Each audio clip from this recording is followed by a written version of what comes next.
And I suppose if there were ever a time when you'd have irpy digestion, it might be on the morning of your own death by shooting. Hello, friends. Welcome to Type 56, the story of China's army. I'm Jason Clower. Today we have an answer to a question from PL Atron Eric concerning death by shooting in China, and specifically how that tallies with China's perpetual problem having enough practice ammo for its soldiers. Because of the nature of the content, because I'd like to give you, shall we say, the most complete picture that I can, this is going to be bleeped rather severely in order to not offend the sensibilities of YouTube. There will be an unbleeped version over at Patreon, and I'll link to it in the description below. You can go directly there if you prefer. Eric asks the following. You mentioned that executions were typically performed with long guns, but sometimes with pistols as well. Given the extreme ammo scarcity issues in China, I was curious as to why they executed people with firearms at all. Why not use some sort of melee weapon or hanging? Was that considered too barbaric, or was the ammo shortage problem not so bad that they couldn't spare around for a capitalist rotor here or there? Good question. Let's take this step by step. First, why did China even adopt shooting as a means of execution in the first place? Traditionally, the Qing dynasty had several ways to deliver capital punishment depending on the status of the offender and the offense. At least one of these was quite gruesome. And the Chinese name for it was lingchi, uh, which was what it sounded like. Typically, though, as I understand it, the Qing dynasty's kind of plain vanilla execution method was to behead people. However, in the early years of the Republic, in the 19 teens, the government in Beijing decided that they were going to try to move to something less associated with the imperial past, something that looked sort of cleaner, less cruel, more modern, which is to say, by the standards of the time, more European.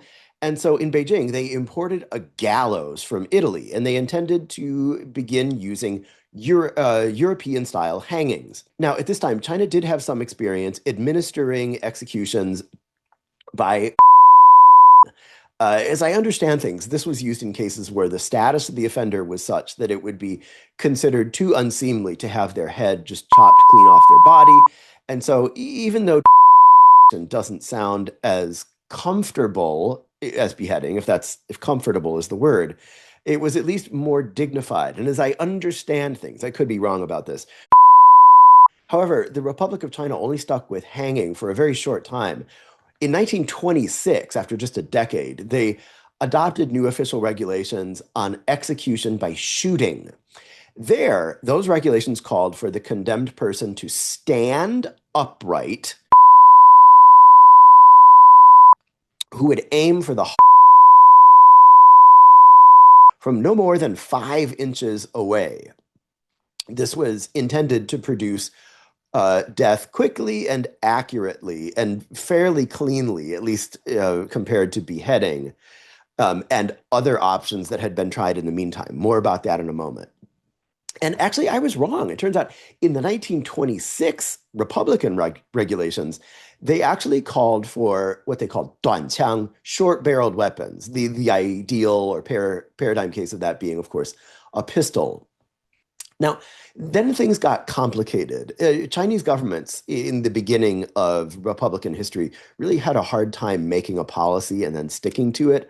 So a decade later, in 1935, the new capital of Nanjing tried to change the country again, back to hanging.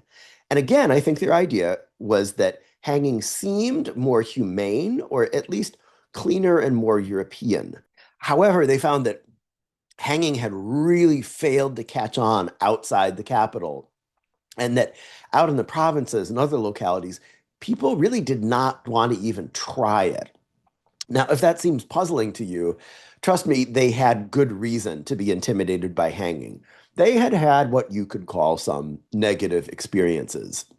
It turns out that there was a serious learning curve for a civilization that did not have experience hanging people to death by the neck in the European fashion. They had this modern gallows imported from Italy, but apparently they didn't read the instructions because they. Now, he was very fat, And to use a phrase that is so splendidly tactful that it only could have come out of dear Tang Dynasty China, the result was that his head and body became disparately located. 身首异处. Friends, even the English could not have come up with something so beautifully understated. However, I am a crass American. And so, in my American vernacular, I'll simply put it this way: his head was corpulent body, which then hit the earth like a busted sack of rice, and arterial blood going like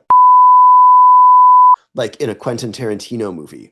And this is amazing because speaking of movies, the condemned man was none other than the grandfather of actor Sammo Hung, who was in Enter the Dragon and every blessed Hong Kong Kung Fu movie ever. If you've ever watched a Hong Kong Kung Fu movie from the 70s into the 90s, and there was one big guy who was rather better marbled and had a higher body fat than your average Hong Kong Chinese kung fu actor, uh, pardon me, then dollars to dumplings, that man almost certainly was Sammo Hung. Apparently, a certain girth ran in the family. Well, before the funeral of Sammo Hung's grandfather, the poor family had the head,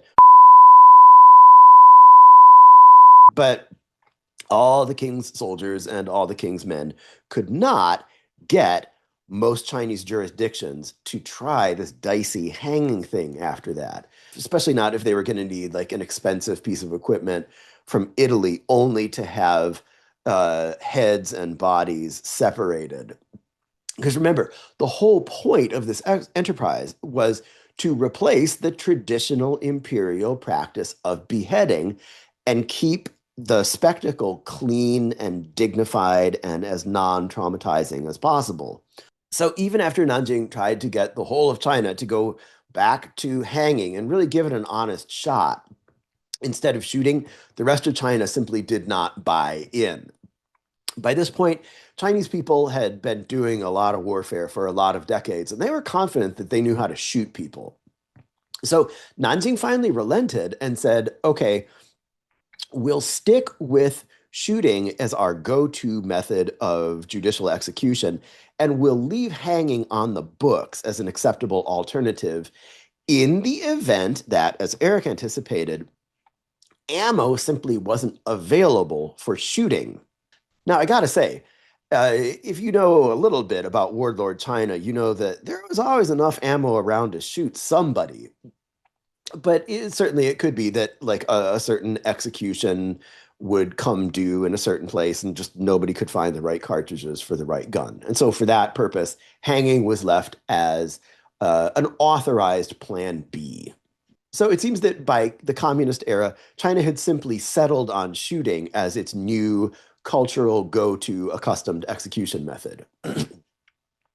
During the PRC days, these things came to be conducted typically in batches. I think that's also true of the ROC. I think it would be traditionally twice a year, ever since imperial days, that there would be a kind of execution season when the death rows in each jurisdiction would be cleared out of the condemned who had been exhausted of their appeals and were finally now due for the execution of their sentence.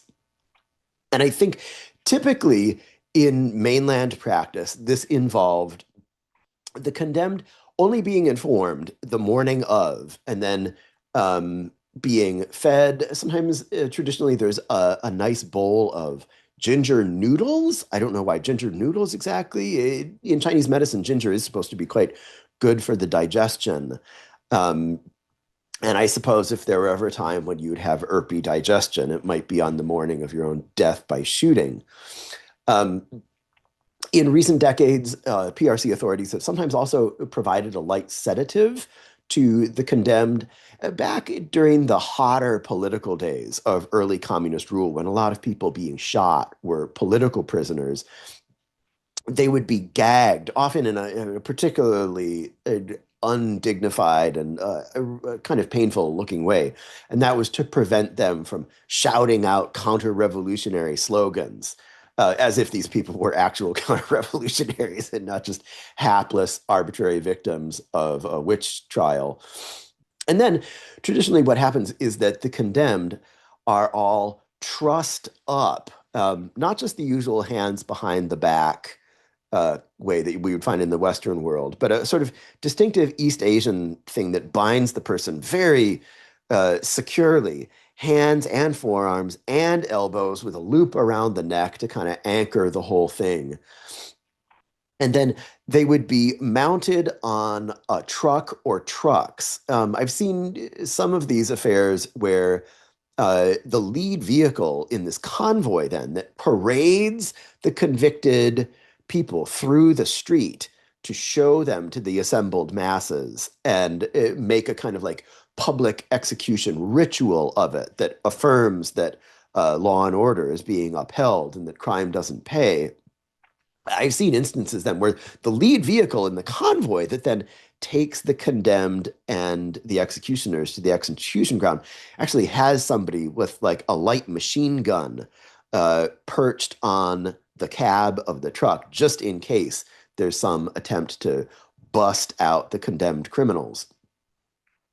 And during this parade, they'll typically have signs around their necks with their names and their crimes, and typically the names are X'd out to show that the person has become a social anathema.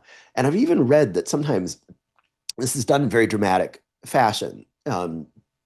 As the final sentence is read out, the person's sign will simply show their name and their crime. And then after the sentence is formally pronounced, then guards will flip the sign over. And on the reverse sign, they have the name and crime repeated, but this time with a nice X through it to show that that the sentence has been passed and upheld. I should mention, by the way, that ever since imperial times, even though China has executed a lot of people per capita, they have a pretty execution forward form of criminal justice. Ever since imperial times, right up to the present, there's been a very elaborate, deliberate process in Chinese judicial systems to pass heavy sentences and then roll them back to 缓刑, as it's called, to at least delay execution.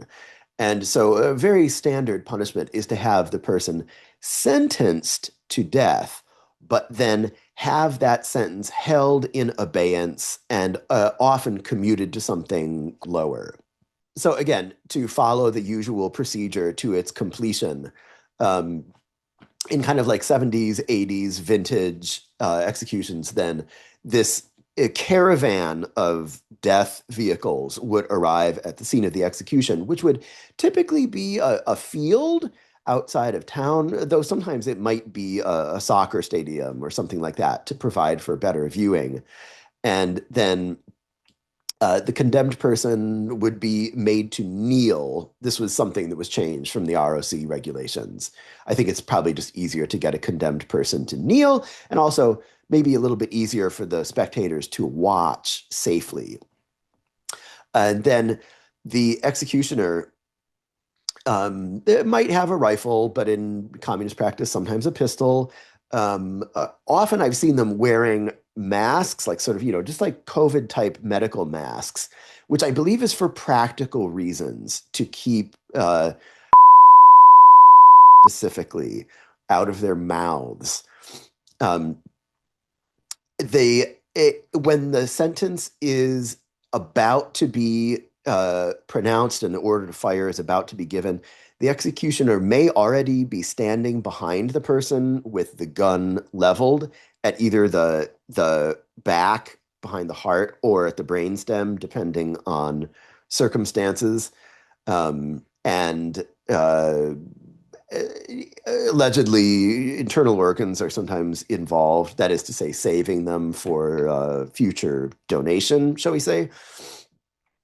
Sometimes the executioner is already standing there with the gun leveled and ready. At other times, when the order to fire is given, the executioners will march right up, one, two, three, level the gun, shoot.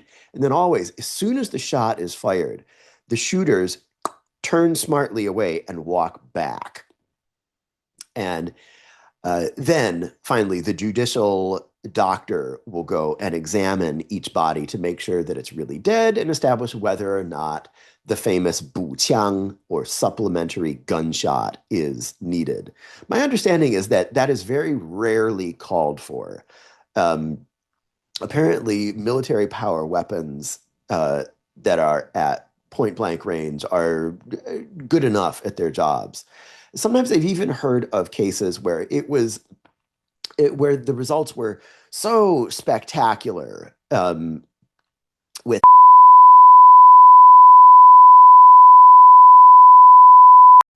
or like a watermelon that it's been suspected that maybe the ammo had sort of been scored beforehand to make a sort of homemade frangible bullet that would. This seems to have been the case more with political prisoners than not. I don't have any certain knowledge of this, but I'm just passing along things that I've heard, and I'm not in a position to confirm myself. Thank heaven. Then to finally get to the answer of why China would continue performing these executions by gunshot, even under conditions of ammo scarcity, I think that it really comes down to a question of scale. The PLA rarely has enough ammo to allow plentiful practice for its servicemen. At most times since the 1950s, the PLA averaged about 4 million service members. So to provide them maybe 5 rounds of practice ammo is 20 million rounds. By Chinese standards, that's a significant expenditure. And if you were ever to double the allotment of practice ammo to say 10 rounds, then you'd be going up to 40 million rounds. That's pretty prohibitive. But in a year where the PRC is actually carrying out something on the order of 10,000 death sentences annually, that's just on the order of, then you can probably cough up that much. So I think that's it. If the 4 million PLA service members were all being executed instead of using practice ammo, maybe the government would need to find a different way. But if it's just a matter of dispatching approximately 10,000 criminals per annum, they can afford that. Now, famously, people in China will tell you that sometimes the families of the condemned prisoners were charged 五毛, the equivalent of 50 Chinese cents for the bullet. I'm told that in some cases that did actually happen. I suspect that that wasn't really so much to keep the budget balanced as it was just kind of like an extra awful fuck you to whatever family had produced the monster that they had just put away. Now, I should close by saying that for about the last 20 years, um, China has been moving principally in the direction of lethal injection rather than shooting. There are some jurisdictions that still use shooting as a possible method, but it's far from the majority now. Most of like the big jurisdictions, um, like the Beijing and Shanghai municipal authorities and most of the provinces have gone over to lethal injection exclusively.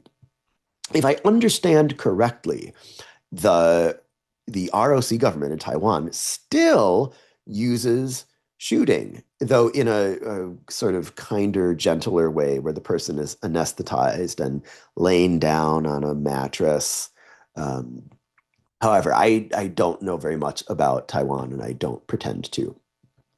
Well, to finally produce an overdue, concise answer to Eric's question, I think that the basic answer is just that 10,000 people or so a year is a number that they can cover with their ammo supplies.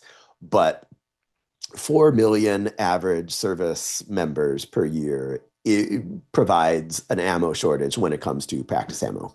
All right. Thank you for that really excellent question. I've enjoyed talking to you about this. I hope that you still have an appetite. Uh, until next time, this has been Type 56, the story of China's army. If you'd like to support this kind of content, please like and subscribe. You might even visit our Patreon page. There, you will be able to answer questions for future Q&As like Eric did today. But in any case, this course remains free to all the world's workers, soldiers, and peasants.